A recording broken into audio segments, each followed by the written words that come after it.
দেশে ফিরেছেন আরব আমিরাতে সাজাপ্রাপ্ত 14 জন বাংলাদেশি। এর মধ্যে ঢাকায় শাহজালাল আন্তর্জাতিক বিমানবন্দরে 3 জন, বাকিরা সবাই চট্টগ্রাম বিমানবন্দরে অবতরণ করেন।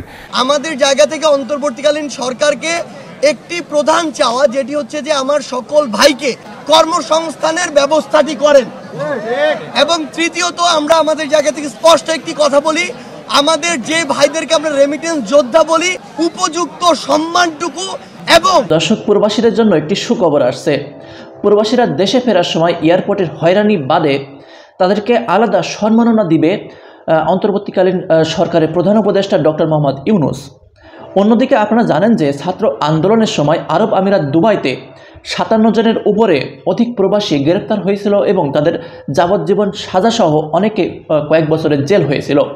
অন্তর্বর্তীকালীন সরকার ডক্টর মোহাম্মদ ইউনূসের আহ্বানে সেই দেশের সরকার তাদেরকে খালাস দিয়ে দেশে ফিরিয়ে দিয়েছে। কয়েকজন ইতিমধ্যে দেশে এসেছে, 14 জন গতকাল, এবং তাদের দেশে ফেরার পর শাহজালাল আন্তর্জাতিক বিমানবন্দরে স্বাগত জানাতে গিয়েছিল 2 জন সমন্বয়ক সার্জিস আলম ও হাসনাত আবদুল্লাহ। সেখানে গিয়ে অন্তর্বর্তীকালীন সরকার প্রধান উপদেষ্টা ডক্টর মোহাম্মদ ইউনূসের উদ্দেশ্য করে বা আহ্বান জানিয়ে প্রবাসীদের আলাদা সম্মাননা সহ তাদের চাকরির ব্যবস্থা করে দেওয়ার আহ্বান জানিয়েছে। কি বলেছে আপনাদেরকে জানাবো। ভিডিওতে একটি লাইক করবেন, একটু খেয়াল করবেন। ছাত্র আন্দোলনের অন্যতম সমন্বয়ক হাসনাত আবদুল্লাহ বলেন যে প্রবাসীদের প্রতি সরকারের মানবিক হতে হবে, তাদের প্রথম শ্রেণীর নাগরিক হিসাবে মর্যাদা দিতে হবে।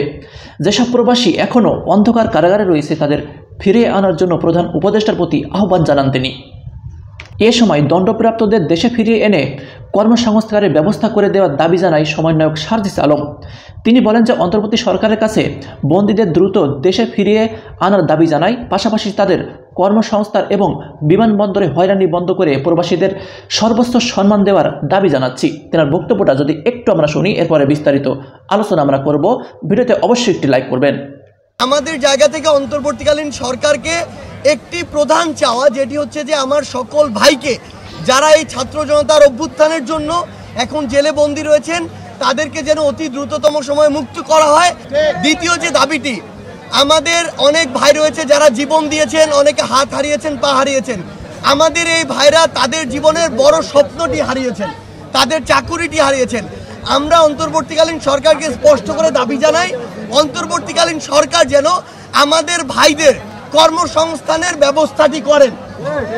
এবং তৃতীয়ত আমরা আমাদের জায়গা থেকে স্পষ্ট একটি কথা বলি, আমাদের যে ভাইদেরকে আমরা রেমিটেন্স যোদ্ধা বলি, যাদের এই রেমিটেন্সের উপরে বাংলাদেশ নামক দেশটির অর্থনীতির সবচেয়ে বড় ভিত্তিটি দাঁড়িয়ে আছে, এই ভাইদেরকে তাদের উপযুক্ত সম্মানটুকু এবং প্রয়োজনীয় সুযোগ সুবিধাটুকু যেন এই এয়ারপোর্ট থেকে শুরু করে বাংলাদেশের প্রত্যেকটি সেক্টরে দেওয়া হয়, সেটি যেন নিশ্চিত করা হয়। তো দর্শক, এখানে সার্জিস আলমের বক্তব্য আপনারা শুনতে পারলেন। আমাদের সাধারণ মানুষ বা সাধারণ প্রবাসীদের যে দাবি সেগুলো কিন্তু তুলে ধরেছেন, যে প্রবাসীরা দেশে ফিরে তাদের এয়ারপোর্টে অন্তত সর্বোচ্চ সম্মান দিতে হবে। এদিকে আমিরাতে দণ্ডপ্রাপ্তদের মধ্যে ক্ষমা পেয়ে দেশে ফেরে 20 জন শাহজালাল ও চট্টগ্রাম শাহ আমানত বিমানবন্দরে নামেন। সেই প্রবাসীরা একজন জানান যে 114 জনের অনেকেই যাবজ্জীবনের রায় দেওয়া হয়েছিল, নতুন জীবন পেয়েছে ডক্টর ইউনূসের কারণে। 114 জনকে গ্রেপ্তার করা হয়েছিল, যেটা আমরা জানি 57 জন। এদিকে বিদেশের মাটি থেকেও দেশের জন্য আন্দোলনে অংশ নেওয়ার অনুমতি জানিয়ে জহিরুল ইসলাম বলেন যে বিদেশের মাটিতে 24-এর আন্দোলনে অংশ নেওয়া গৌরবের। আমি কোনো দল করি না, দলের স্বার্থে না, দেশের স্বার্থে আন্দোলন করেছি।